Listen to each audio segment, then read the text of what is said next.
بسم اللہ الرحمن الرحیم۔ السلام علیکم۔ آپ دیکھ رہے ہیں یوٹیوب چینل عام سی باتیں۔ اوریہ مقبول جان کا تحریک لبیک پاکستان پر بہت بڑا الزام، اب علامہ سعد حسین رضوی کو جواب دینا ہوگا۔ اس ویڈیو میں ہم اسی کے متعلق بات کریں گے۔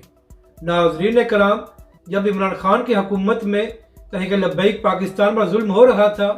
تو اوریہ مقبول جان صاحب تحریک لبیک کے لیے آواز اٹھایا کرتے تھے اور عمران خان کی شدید مذمت بھی کیا کرتے تھے۔ لیکن جب عمران خان کی حکومت ختم ہوئی اور عمران خان صاحب نے اپنی تحریک کا اعلان کیا تو اس کے بعد اچانک ہی اوریہ مقبول جان صاحب کو عمران خان سے محبت ہو گئی۔ اور ناظرین کرام، ذرائع کا یہ بھی کہنا ہے کہ جب عمران خان صاحب کی حکومت ختم ہوئی تو اس کے بعد اوریہ مقبول جان صاحب کو یہ ٹاسک دیا گیا تھا کہ آپ کے تحریک لبیک پاکستان کے ساتھ بڑے اچھے تعلقات ہیں، تو لہٰذا آپ تحریک لبیک کی قیادت سے ملاقات کریں اور ان کو اس بات پر قائل کریں کہ وہ عمران خان صاحب کا ساتھ دیں۔ تو ناظرین کرام، ذرائع کا یہی کہنا ہے کہ جب اوریہ مقبول جان صاحب نے تحریک لبیک کی قیادت سے بات کی تو تحریک لبیک کے قائدین نے اوریہ مقبول جان کو یہ صاف جواب دیا کہ جس شخص کی حکومت میں تحریک لبیک پاکستان کے 40 سے زائد کارکن شہید ہوئے اور تحریک لبیک پاکستان پر ہر قسم کا ظلم کیا گیا،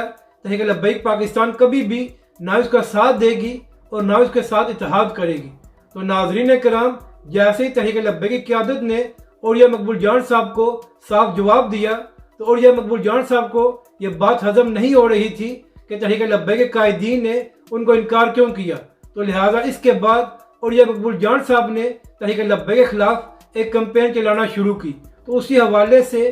آج اوریہ مقبول جان صاحب نے ایک ٹویٹ کی ہے جس میں فرما رہے تھے کہ جب عمران خان کی حکومت میں تحریک لبیک پاکستان یتیم خانہ چوک میں بیٹھی ہوئی تھی تو ایک بڑی شخصیت نے تحریک لبیک کے قائدین کو فون کیا اور ان سے کہا کہ آپ جمعے کی نماز کے بعد آگے بڑھنا شروع ہو جائیں، آپ کے خلاف کوئی آپریشن نہیں ہوگا۔ تو لہٰذا اس فون کال کے بعد تحریک لبیک کے قائدین نے فیصلہ کیا کہ وہ آگے بڑھیں گے، جس کے بعد تحریک لبیک کے خلاف آپریشن شروع ہوا اور جس شخص نے فون کیا تھا اس کے بعد اس کا فون بھی بند ہو گیا۔ یعنی کہ ناظرین کرام، اوریہ مقبول جان صاحب نے تحریک لبیک کے قائدین پر الزام لگایا کہ انہوں نے کسی کے اشارے پر عمران خان کے خلاف لانگ مارچ شروع کیا تھا۔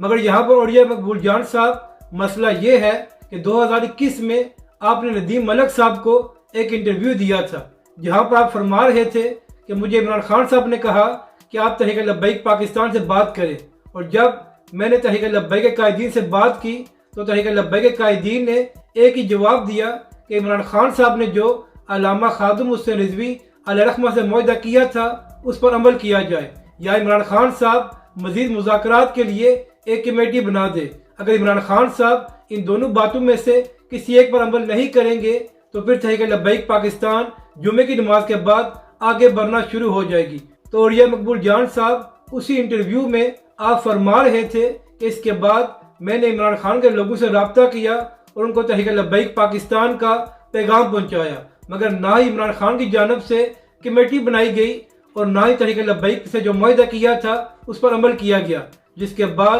تحریک لبیک پاکستان نے آگے بڑھنے کا فیصلہ کیا۔ تو اوریہ مقبول جان صاحب، یہاں پر سوال یہ ہے کہ کیا آپ 2021 میں جھوٹ بول رہے تھے کہ جب آپ نے کہا کہ عمران خان نے کمیٹی نہیں بنائی، جس کے بعد تحریک لبیک پاکستان نے آگے بڑھنے کا فیصلہ کیا، یا اوریہ مقبول جان صاحب آپ آج جھوٹ بول رہے ہیں کہ تحریک لبیک کے قائدین نے کسی کے فون پر آگے بڑھنے کا فیصلہ کیا تھا؟ تو لہٰذا آپ خود فیصلہ کر لیں کہ آپ نے 2021 میں جھوٹ بولا تھا یا آج آپ نے جو ٹویٹ کی ہے اس میں جھوٹ بولا ہے۔ تو اوریہ مقبول جان صاحب، عرض یہ کرنی ہے کہ آپ خود فیصلہ کر لیں کہ آپ نے 2021 میں جو ندیم ملک کو انٹرویو دیا تھا وہاں پر جھوٹ بولا تھا یا آج جو آپ نے ٹویٹ کی ہے وہاں پر جھوٹ بولا ہے، کیونکہ یہ دونوں باتیں سچی نہیں ہو سکتی۔ تو لہٰذا ایک بات تو سچ ہے کہ اوریہ مقبول جان صاحب آپ جھوٹ بول رہے ہیں اور عمران خان کی محبت میں تحریک لبیک پاکستان اور اس کے قائدین پر بلا وجہ الزام لگا رہے ہیں۔ اور اوریہ مقبول جان صاحب، اگر آپ کو پتہ تھا کہ تحریک لبیک کے قائدین کسی کے اشارے پر یہ سب کچھ کر رہے ہیں تو پھر آپ نے عمران خان صاحب پر تنقید کیوں کی اور ان پر بے شمار الزامات کیوں لگائے جب تحریک لبیک پاکستان پر ظلم ہو رہا تھا؟ تو اوریہ مقبول جان صاحب، آپ چاہے عمران خان کا ساتھ دیں یا اس کی تعریفیں کریں، ہمیں اس سے مسئلہ نہیں ہے، لیکن کم از کم تحریک لبیک پاکستان اور اس کے قائدین پر جھوٹے الزامات نہ لگائیں، کیونکہ آپ کی اپنی ویڈیوز موجود ہیں جہاں پر آپ عمران خان صاحب پر تنقید کرتے رہے ہیں۔ اپنی رائے کا ضرور اظہار کریں کہ آپ کو یہ ویڈیو کیسی لگی، اور ہمارے اس چینل کو بھی سبسکرائب کریں۔